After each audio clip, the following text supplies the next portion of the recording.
তিনটা আলাদা গল্প একই দিনে। সবচেয়ে বড় গল্পটা ডালাসে, নেদারল্যান্ডস বনাম জাপান। 1994 সালে ফ্লোরিডায় বেলজিয়ামের কাছে 1-0 গোলে হারের পর থেকে বিশ্বকাপে গ্রুপ পর্বে নেদারল্যান্ডস অপরাজিত। 16 ম্যাচে 12 জয়, 4 draw.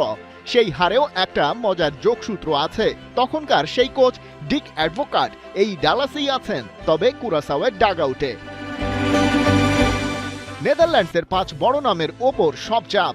Virgil van Dijk, Frenkie de ইয়ং, কোডি গ্যাকপো, টিজানি রেইন্ডার্স আর মেমফিস ডিপাই। কোয়ালিফায়ারে মেমফিস একাই 8 গোল 4 অ্যাসিস্ট করেছেন। অপটার প্রেডিকশনে নেদারল্যান্ডসের জেতার চান্স 49.2%, জাপানের 26%। কিন্তু জাপানকে হালকা ভাবে নিলে বিপদ। 2022-এ জার্মানি আর স্পেনকে হারানো দল ওরা। কোয়ালিফায়ারে এফসিতে সর্বোচ্চ 51 গোল। তাকেফুসো কুবো 12 গোল প্লাস অ্যাসিস্ট। জুন্না ইতোর 11 আর 39 বছর বয়সী ইউতো নাগাতোমো এই ম্যাচে মাঠে নামলে 5টি বিশ্বকাপে খেলা প্রথম এশিয়ান হবেন। জাপান রাউন্ড অফ 16-এর বাইরে কখনো যেতে পারেনি। 25 ম্যাচ খেলা দলগুলোর মধ্যে কোয়ার্টার ফাইনালে না যাওয়া দলের একটা তারা এবার সেই দেয়ালটা ভাঙতে চায়। দ্বিতীয় গল্পটা গুয়াদালাহারায়, সুইডেন বনাম তিউনিসিয়া। দুই দলের মধ্যে অফিসিয়াল রেকর্ড বলছে এটা তাদের প্রথম বিশ্বকাপে দেখা। তবে ফ্রেন্ডলি রেকর্ডে তিউনিসিয়া এগিয়ে। 2003-এ শেষবার মুখোমুখি হয়ে 1-0-তে জিতেছিল।